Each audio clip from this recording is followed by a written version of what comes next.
Here on the Sitrep podcast, we endeavor to use the medium of wargaming to probe some of the deepest questions of military history.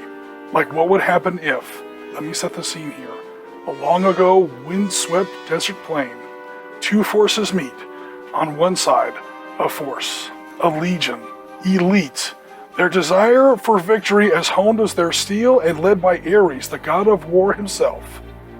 Up against a herd of drunken Episode 1 Gungans with their ball sacks all tied together. Let's go to the footage, shall we? Give me a decent order roll, please. Oh my god, Snake Eyes, are you kidding me? Come on! In all seriousness, folks, what we're looking at here is another game of IronFist Publishing's Battlegroup in 15mm, and the battle that we're depicting is known to history as Black Saturday at Knightsbridge. This is one of the closing episodes of Rommel's Gazala offensive of May and June 1942. Now, historically, this was a bit of a German curb stomp delivered against some hapless British. Is it going to turn out that way this time? Let's just get to the battle report, shall we? Okay, so the Battle of Gazala is an interesting one. It shows Erwin Rommel, the famed Desert Fox, and his Panzerarmee Afrika, both at its best and at its worst. Recently, in November and December of 1941, Rommel's gotten kicked in the teeth a little bit by Operation Crusader. The British have lifted the siege of Tobruk and has now shoved the Germans and their Italian allies deep back into Libya and away from that western Egyptian frontier. That's okay, because Rommel has been using the intervening months to gather supplies, reinforcements, and by the middle of May 1942, he responds with another patented Rommel counterattack. And what I mean by patented, I mean he's flanking around to the south again, and he's turning the left British wing. It's almost amazing how many times Rommel does this same move. It's almost more amazing the British keep falling for it. Over and over and over again, some historians sort of characterize Rommel as a bit of a one-trick pony. He always swings around the left and gets in behind the British and turns their southern or their left wing. He's doing it again here. The trick is that the British are actually starting to finally click into Rommel's tactics. And while they don't have enough forces here, remember this isn't Al Alamein where the desert is nice and narrow. The desert's very broad this far west into Libya. And so what you wind up here with are these fortified boxes. You can see one here at Bir Hakim, you can see another one here at Bir El Harat, and a series of fortified boxes that go all the way up toward Gazala there, you see on the north edge of the map there, hence the battle's name. So you see this huge hook that Rommel is doing with 90th Light, his big division, 15th Panzer, his other big division, 21st Panzer, and he's got the Ariete, hopefully I'm saying that right, Italian armor division with him, and this huge hook around the southern wing there of the Commonwealth line, anchored by the Free French at Bir el Hakim, and he's now turning north, and he gets hung up behind the 150th Brigade box there at Bir el Harmat, which was actually held by, believe it or not, about 500 Jewish Palestinians. Anyway, Rommel has now gotten around behind the British, but the British were fortified, and they're not caving in, and they're not running away this time. And Rommel has pushed around so deep behind the Commonwealth line, and that line has now not broken.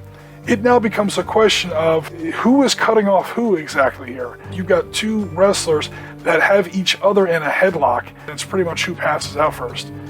By some bravery of the troops or miracle, the Germans win this little contest of who is actually cutting off who at this point. Rommel goes way too deep. He goes way too far. He outflanks the British and drives way too far on tissue-thin supply lines. He gets away with it. What's important to remember here, though, is that however flawed Rommel's tactics may have been, once he gets away with it, holy crap does he get away with it. The British line finally does crack at places like, again, Bir el Hakim held on for, I can't remember how long, Bir el Hamat held on for Lord knows how long. The 7th Armor didn't do very well in those opening clashes to the southeast we see there. And once that 150th Brigade, 50th Infantry Division finally cracks, that's it. That is pretty much all of 8th Army's line cracked wide open, and that's where you get to Knightsbridge, and that's the battle that we're going to be taking a look at today. This is now the Germans flooding northward into a broken British southern flank And now there's no question. Now the Germans are definitely behind the British. The British are now desperately trying to withdraw forces away from those Italian divisions we see over there to the northwest. And it's now turning into another one of those infamous desert retreats. Gazala is probably one of the biggest shit shows that the British and their Commonwealth allies are going to suffer in the North African campaign. And one of the biggest battles here takes place at one of those little fortified boxes there called Knightsbridge. Hopefully you can see it there in the middle of your screen. So we've got elements of 1st Armored Division, 7th Armored Division, with one of the brigades of 7th Armored Division sort of on loan from the 1st. And they're up against 15th Panzer. This is a last big British counterattack to sort of smash the spearhead that Rommel is driving up into their left kidney. Historically, it doesn't go well. This battle went down in history as Black Saturday for the British. It was an absolute tank slaughter for the British. The Germans definitely came out on top on this one. Now, this is a balanced point game for Battlegroup, so the Germans don't have any larger macro scale sort of advantage in this game. We're going to see how it turns out. It's me and my friend Mark Ritchie. Mark's playing the British, I'm playing the Germans, and we're going to see how our little tiny slice of Knightsbridge turns out here in our game of Battlegroup. So here is our table for today. We are looking from the west into the east, so from the German lines into the British positions. I'm playing the Germans, specifically elements of 8th Panzer Regiment, 15th Panzer Division, so Rommel's right fist, effectively. First up, we have a platoon of Mark IIIs, Panzer Mark IIIs. These are the Aufführung Js with the long-barreled L60 version of the 5cm gun. Next, we have another platoon of more Mark IIIs. These are a little older. These are Aufführung Gs with the shorter-barreled 5cm gun. I think it was an L42. Then I have one Mark IV Panzer, Aufführung E with the 7.5cm howitzer. Speaking of 75 howitzers, here is our light infantry gun, a classic unit. You should always have it in your German force. And a whole bunch of British stuff that Mark is setting up. You see a lot of Mark II Crusaders, some early Lend-Lease American grants, and other equipment of the period. Now the bulk of the force are those Crusader IIs. Those aren't Crusader 1s, so we don't have to worry about too much of the engine and drive chain reliability. Battlegroup does assess a pretty stiff penalty against those early Mark 1s. These are Mark IIs, but they still have the 40mm 2-pounder QF gun. Not the best gun, but not the worst, especially for the time period. Then we have the British command section. We have a 2cm mortar group in there, a 6-pounder, a command group, and a communications team to help with communications checks and off-board artillery. So I've already moved all my forces, or I should say I moved all the forces that I can. I did not do very well on my first orders check. I will tell you that for sure. This is considered to be a platoon level game, so both sides get 2d6 orders at the beginning of the turn, plus the number of officers. We both start off the game with 6 officers in our force. Here's my German command team. It's a 3-man unit. There is a third guy behind that Hanomag here. Now, notice my Mark III specials, or my Aufführung Js, are close to that yellow dice, but not quite touching it. There's another yellow dice you can see there in the background. What we're doing is we're setting up a north, south, and center objective point on the table, pretty much just some high ground, to show where, okay, this is an important part of the battlefield, and it's objective point. And each time one side or the other reaches one of those objective points, the other side has to draw an additional battle rating counter to reflect their increasing loss of control of the battlefield. So to begin turn 2, I roll for orders, and this is the second really bad order roll I get. Oh my god. My German commander, he must be brand new. He's the new guy in the battalion, I guess. So, yeah. So again, this is a platoon level game. Both sides get 2d6, and then you get to add the number of officers that you have in your force to that result. So I have 6 officers. I just rolled a 3 on 2d6. I'm only going to get 9 order activations for my entire battle group this whole turn. Alright, so with 9 orders, there's honestly not a whole lot I can do. I don't even have my entire force on the table yet. So I got to be really careful here. I have a limited amount of tactical flexibility that I can leverage in this turn. Hopefully on turn 3 I'll roll better. So far I've used that truck to bring in my 3.7mm anti-tank gun. I've brought in a mortar team. I brought in one of my infantry teams. I've then used the withdrawal order to get the truck the hell off the table. But most importantly, I've again moved my Mark III specials to a different spot on the road. I've used a maneuver and fire order, and I'm going to try and throw down on those 3 Crusaders you see on that high ground way off in the distance. You can probably barely see them there. They've got those little white buttons on top to designate that they are in reaction mode. So what Mark did was he brought them onto the table in his turn and set them in reaction fire. So he's actually going to get to shoot first. Off camera, Mark has made some observation checks which were successful and then opened fire. It was a tough shot. He needed a 6 to hit, but you see there he's got a 5, a 5, and a 6. He's already rolling pretty well. One of those Crusaders that was in reaction fire mode has scored and registered a hit. We're going to say there on that first Mark IIIJ. Now we just have to see if he penetrates the Mark III's armor. We find his penetration value at the given range. The range is long, and at 40mm 2-pounder, the penetration value falls off pretty quick. Turns out he only has a penetration of 1. So we have to take his 1 penetration value, compare it against my frontal armor, which is an L. So we get to the armor penetration chart, we cross-reference his 1 versus my L, and we see an 11. That's the number he has to beat on 2d6 to actually penetrate. Now he scored, I think it was a 7 there. He failed to score a penetration. However, that was a hit with a weapon that could potentially kill the tank. That forces a morale check. I roll a morale check and my dice are absolutely letting me down. Again, I haven't rolled above a 2 on like 7 or 8 dice now. But we see here on the unit morale table, a 2 does indicate that that tank is pinned. You can pin down tanks, the crew gets rattled, they can't see, the vehicle suffers some sort of mechanical breakdown, maybe the turret's not traversing until they can get it fixed. And if he pins it again, he may cause the crew to abandon. Elsewhere on the battlefield, I am under more fire. So I have moved another platoon of Mark IIIs, these are my short-barreled guys, up onto that central high ground. The good news for me, you saw a second ago, I am in base-to-base contact with my infantry with that yellow dice. That does indicate that I have taken one of the objective points. The problem is he's got more Crusaders in reaction fire. He's going to open fire. So the first thing we got to do, once he rolls to observe, which he has, we now have to see what his chances to hit. He's between 20 and 30 inches, which gives him a 4+.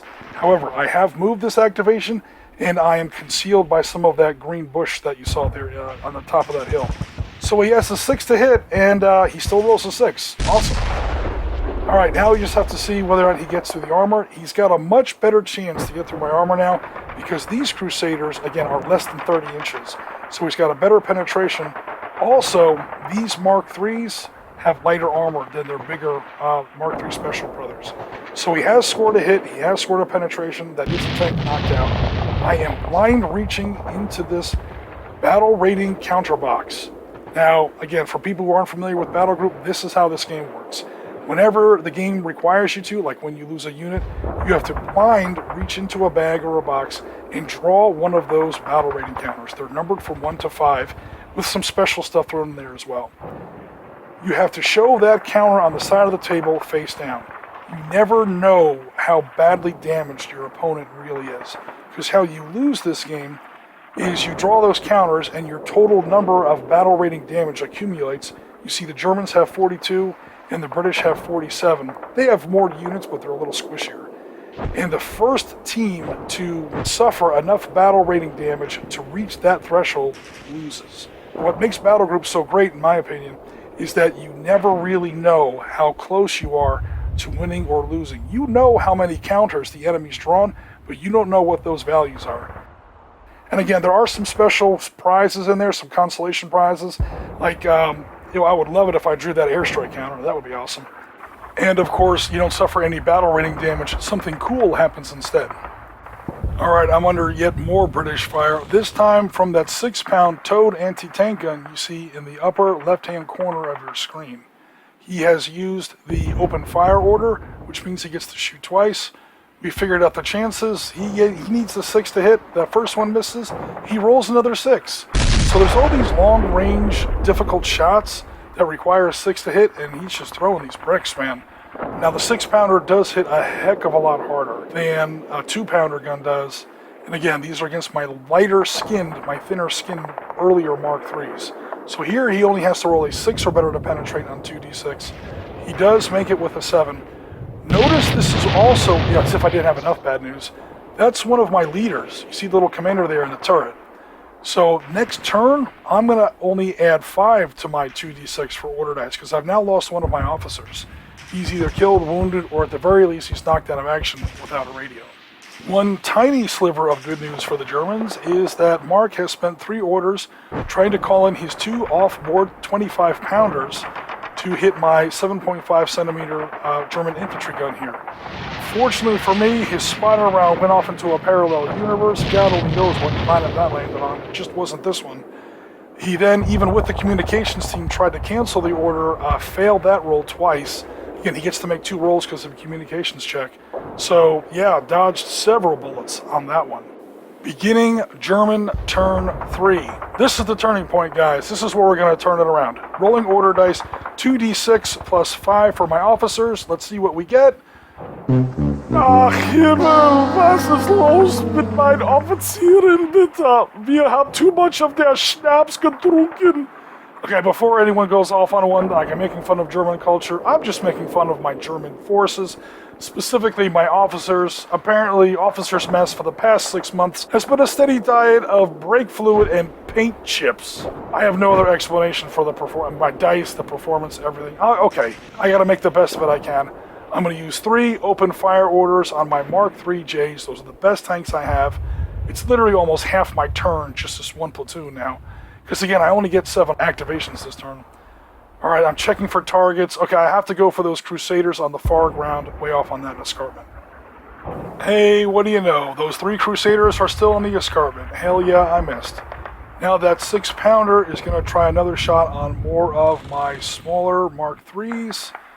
Okay, the issue here is that he has to shoot between 2 of his own tanks and pass a little bit of scrub. We're definitely going to call that an obscure target. Nevertheless, given the range of the 6-pounder and quite frankly the way Mark's been rolling, well, we'll see what happens here. So we're going to get the range. It's definitely over 30 inches. So we find the AP to hit chance for that, and 2 chances at a 6. Okay, cool. He actually missed twice. All right, cool. My little Mark III there has survived. One place he didn't miss, he dropped another barrage with those 25-pounders. I didn't get so lucky this time. The round landed pretty much right where you see, right there where you see that little impact point. That's where my 7.5 centimeter howitzer was. No longer, my friend. May flights of shrapnel wing thee to thy rest. Yeah, he never heard his thing, man. He's just done. He did score a hit near that 6-pounder earlier. I just couldn't get enough damage to really knock him out. Okay, now another one of those Crusaders is going to take another sort of a scraping shot past that desert brush on that same Mark III. He does have to re-observe, though. Okay, so he made the observation check. And now he's going to calculate the chance to hit. The difference is that Crusader didn't move, so he only needs a 5 to... Ooh, he missed twice. Okay, so it was deadly for the first couple turns, but the British have learned to miss. It must be tea time, because all of a sudden, I'm actually not dying, well, except for that 25-pounder barrage. We're halfway through the British turn, and outside of that 25-pounder barrage, he's actually started to miss a little bit. So who knows? Maybe the Germans are catching something of a break. 2 Crusaders have decided to open fire and engage at rather extended distance against my poor little Mark IV here, who I don't think I've actually gotten the chance to fire him, because I keep rolling so badly on my order dice, I'd never have enough activations to actually use all my units. Okay, so he has fired 3 times because one guy missed his first observation check. So 1 tank got to shoot twice, 1 tank got to shoot once. 2 of them were hits. He needs a 10 to penetrate.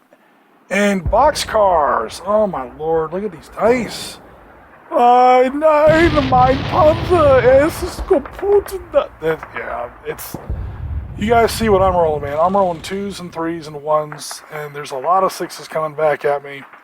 And probably the worst bad luck I've had so far is, again, my order activations. It's my officer's fault. The troops are doing the best they can. There's a little bit more action on that central hilltop there where you see my German armored infantry squad does still have that objective.